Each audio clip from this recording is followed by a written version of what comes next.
US army chief of staff general Randy ജോർജിനെ പുറത്താക്കി. വിരമിക്കാൻ ഒരു വർഷം ബാക്കിയിരിക്കെയാണ് ജോർജിന്റെ സേവനം അവസാനിപ്പിക്കാൻ US പ്രതിരോധ സെക്രട്ടറി പീറ്റർ ഹെഗ്സെറ്റ് തീരുമാനിച്ചത്.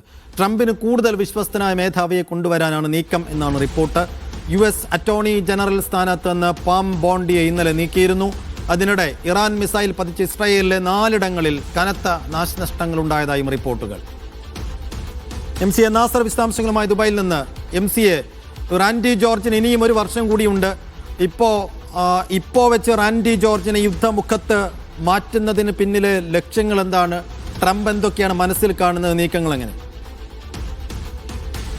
സൈഫുദ്ദീൻ, റാൻഡി ജോർജിന് ഒരു വർഷം കൂടി ഇനി സേവന കാലാവധിയുള്ളൊരു ഘട്ടത്തിലാണ് അടിയന്തരമായിട്ട് അദ്ദേഹത്തോട് രാജി സമർപ്പിക്കാൻ ആവശ്യപ്പെട്ടിരിക്കുന്നത്. പ്രതിരോധ സെക്രട്ടറി പീറ്റർ ഹെഗ്സെറ്റ് ആണ് ഈ ആവശ്യം ഉന്നയിച്ചിരിക്കുന്നത്.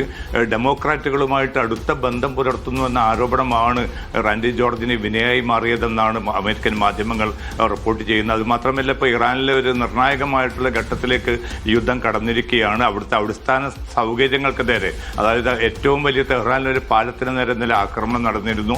ഇത്തരം നീക്കങ്ങൾ അമേരിക്കക്കെതിരായിട്ടുള്ള ഒരു വികാരമായിരിക്കും രൂപപ്പെടുത്തുക. ഇത്തരം അടിസ്ഥാന സൗകര്യങ്ങൾ ആക്രമിക്കുന്നതിനോട് റാൻഡി ജോർജ് ഉൾപ്പെടെയുള്ള പെന്റഗൺ ഉദ്യോഗസ്ഥർക്ക് വലിയ എതിർപ്പുള്ളതായിട്ടും റിപ്പോർട്ടുകൾ ഉണ്ടായിരുന്നു. അതുകൂടിയാണോ ഇത്തരമൊരു സ്ഥാനമാറ്റത്തിന് പിന്തുണയായത് അല്ലെങ്കിൽ അതിന് പ്രേരണയായത് എന്ന കാര്യം വ്യക്തമല്ല. എന്തായാലും അടിയന്തരമായിട്ടൊരു വർഷം അവസാനിക്കുകയാണ്, ബാക്കി നിൽക്കുകയാണ് അടിയന്തരമായിട്ട് അദ്ദേഹത്തെ ഈ ഒരു പദവിയിൽ നിന്ന് മാറ്റിയിരിക്കുന്നത്. അതോടൊപ്പം തന്നെ അറ്റോർണി ജനറലിനെയും ഇന്നലെ അടിയന്തരമായിട്ട് മാറ്റിയിരുന്നു. ഇത് കാരണം രാഷ്ട്രീയ പ്രേരിതമായിട്ടുള്ള നീക്കങ്ങളാണ് സൈനിക നേതൃത്വത്തിന് നേരെ, അതോടൊപ്പം തന്നെ നിയമ കേന്ദ്രങ്ങൾക്ക് നേരെ അമേരിക്കൻ ഭരണകൂടം തുടരുന്നതെന്ന വ്യാപകമായ പരാതിയും ഉയർന്നിട്ടുണ്ട്. അതിനിടെ കൂടുതൽ ശക്തമായിട്ടുള്ള ആക്രമണങ്ങൾ പാലങ്ങൾക്ക് നേരെയാണ് ഇപ്പോൾ ആരംഭിച്ചിരിക്കുന്നത്. ഇനി കൂടുതൽ ശക്തമായിട്ടുള്ള ആക്രമണങ്ങൾ തുടരും. അടുത്തത് ഊർജ്ജ കേന്ദ്രങ്ങളായിരിക്കുമെന്ന മുന്നറിയിപ്പ് കൂടി അല്പം മുമ്പ് ട്രംപ് നൽകിയിട്ടുണ്ട്. ആക്രമണം വ്യാപകമായി തന്നെ തുടരുകയാണ്. ഇറാന്റെ തിരിച്ചടിയും